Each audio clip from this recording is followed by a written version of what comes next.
करम तो विधात के हाथ में कन्हैया से मिल जाते हमारा तो मंगल तियल कान के है यार सोना मंगल तियल कान के जोड़ी है बनावल भगवान के दोष न है इंसान के है यार सोना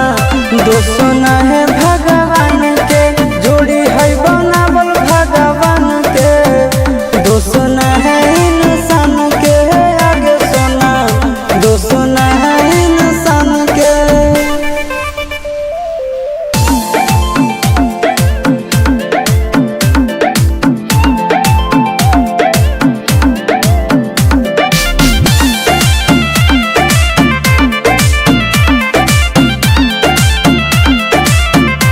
आगे तोर नहीं कसूर नहीं हमर कसूर गे दोनों के कैला का ऊपर वाला दूर गे ए सोना आगे तोर नहीं कसूर नहीं